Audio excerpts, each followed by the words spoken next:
The haters have been growing bold, simpering in their caves, feeling more and more vindicated each day as they feebly repeat under their breath. Gorp, milady, he'll never make another metal ear training video. He'll never do it. Bad day to be them, I guess. I started this series a really long time ago in response to a question about what metal-specific ear training would look like, and the answer was basically rhythm. And in these videos, I'm getting a little more into what that means. The first video was about metric flexibility, the idea that if you're going to play most metal, you have to get good at changing meter on a dime. The second was about tuplets and subdivision stuff, which is a little more out there, but really it's just good rhythmic hygiene to make sure all of those are squared away, pretty much no matter what type of music you play. For this one, got another rhythmic concept. You know how in classic French cooking, there's this idea of a mother sauce, like a basic sauce, like a bechamel or a hollandaise, if you will, that you can make, with flour and butter or with eggs and lemon or whatever, or some other simple combination. And then you can tweak little things and add ingredients to make all sorts of flavors. You know how there's that concept? I'm going to use that as a metaphor to talk about this one groove. You're probably wondering, what is this mother groove and how does it taste? Well, I'll tell you. So you remember the number 2, right? And I imagine that if that's the case, you also remember the number 3. Basically, this mother groove comes from remembering both of these numbers at the same time. Here's a 2.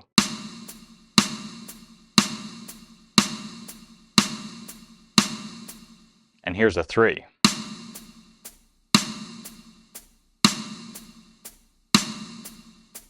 And here's what I mean by remembering both at the same time.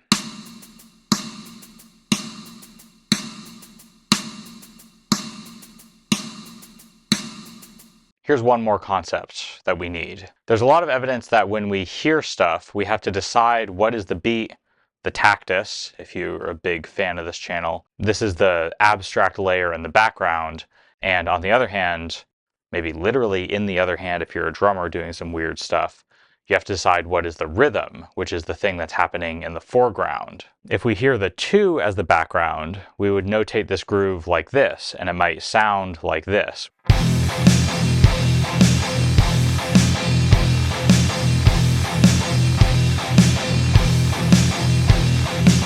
That happens often enough, but this isn't the groove I'm talking about. The groove I'm talking about happens when we flip this and we feel the 3 as the beat and the 2 as the rhythm. So that's this. Da, da, da, da, da, da, da, da.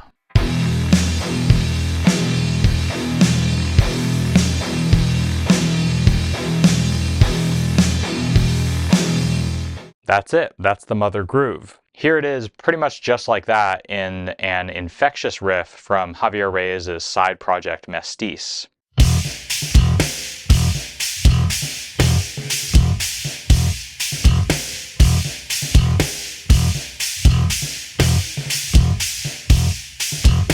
So once we have this basic mother groove, what we can do is start tweaking little things and tweaking how it shows up and all this stuff to make it taste a little different in a bunch of different ways. The most basic variation will be to do the rhythm twice as fast, which happens when that lead riff comes in a little later in the same Mestiz song.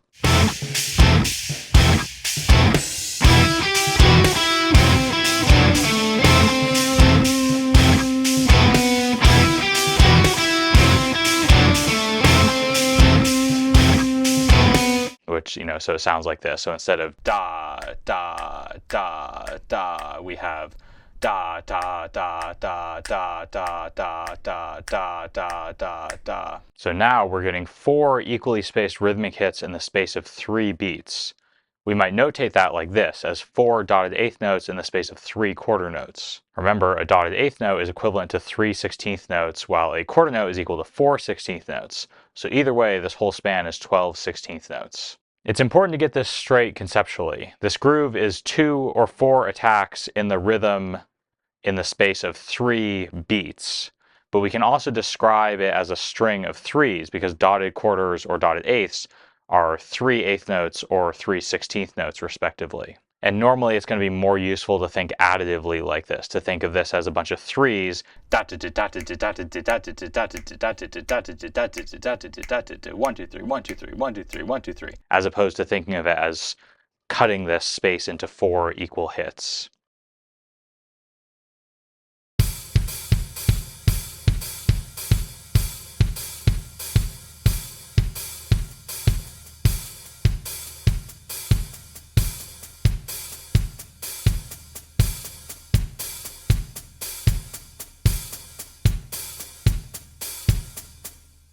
This double time version of the groove, where the rhythm is faster than the beat, is probably the most common version you'll hear in metal, and I'll mostly be focusing on that for all the other examples I've got coming up. This is the real ear training musicianship recommendation in this video.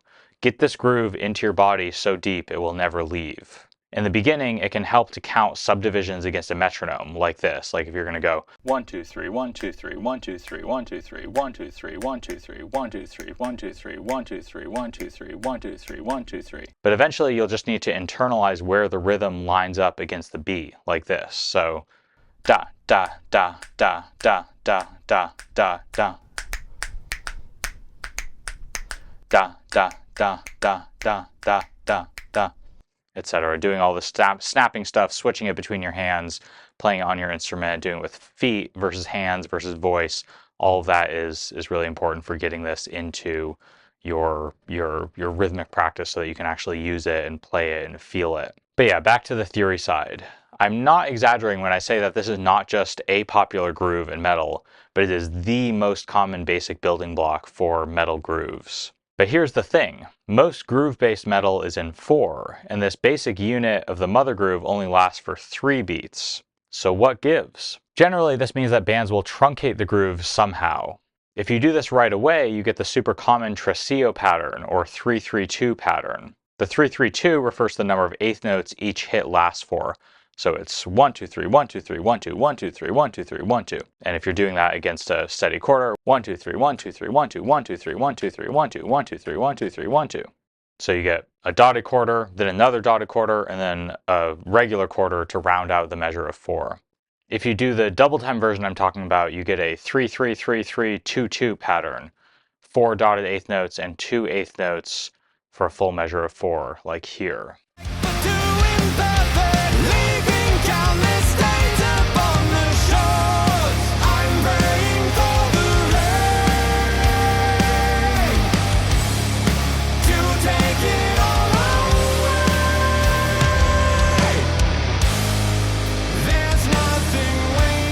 But metal bands have been known to do some slightly more tricky things now and again. Understatement. You can keep the string of dotted eighths going for longer, like in that one Opeth song that has a 3-3-3-3-3-3-3-3-4-4 phrase.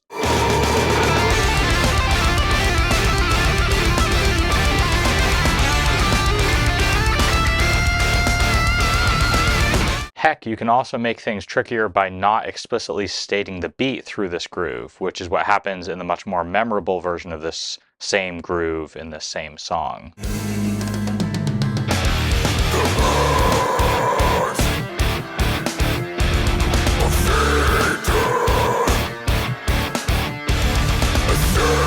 You can also get rid of the explicit beat and make it go on for even longer before resetting, like in one of my favorite Immortal Bird songs.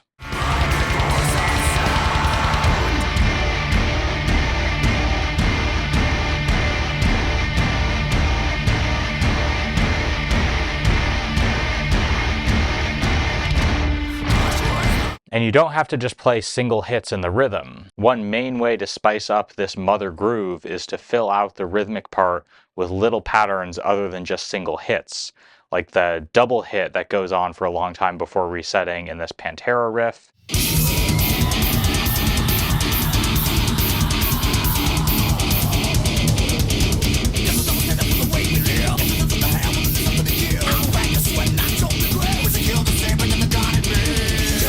Or even for a really, really long time before resetting, like in that one Meshuggah song.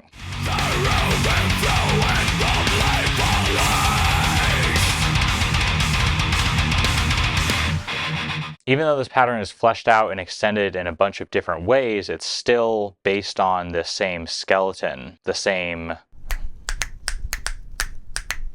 whether that's bound to bound to bound to bound to bound to bound to bound to bound to bound to bound to bound to bound to bound, or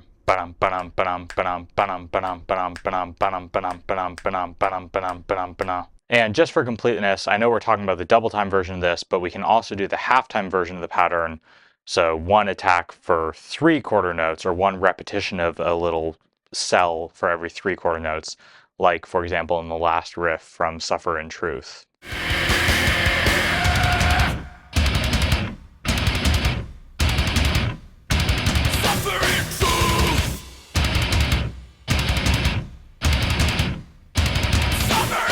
Where it starts to get really tricky, though, is when you start throwing changes into this groove that don't make it line back up with the background 4. This happens, for example, in A Constant Knowledge of Death's Speak 3, where the interruptions to the constant dotted eighth notes don't come at the expected time, and actually they delay the pattern from landing on a downbeat.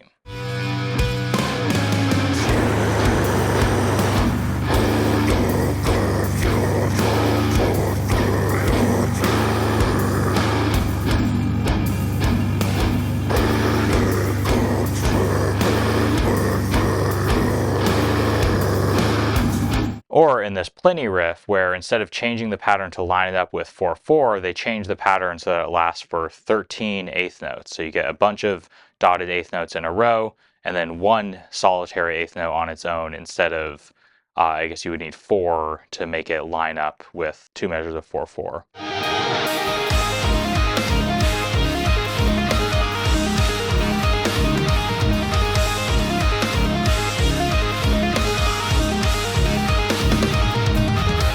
And, as might be expected, the weirdest, most complicated example of this that I think I found is in a Meshuggah song. I'll play a little bit of it here, where the dotted eighth notes skate across the beat until they're interrupted by a bunch of triplets. But I also have a whole video about this really out there riff, and I'll link that in the description in case you want to lose your mind.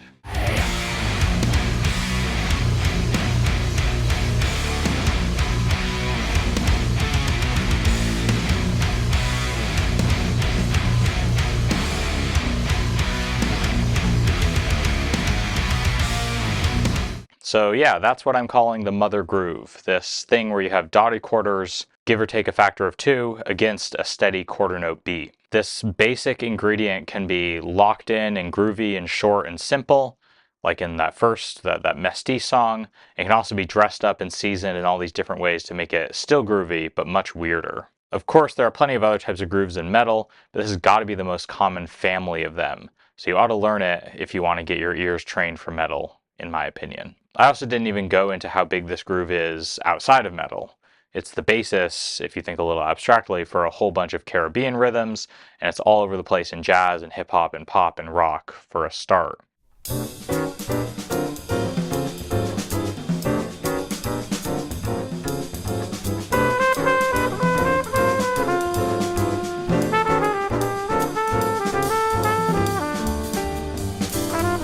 You got any favorite examples of this type of groove, in metal or otherwise?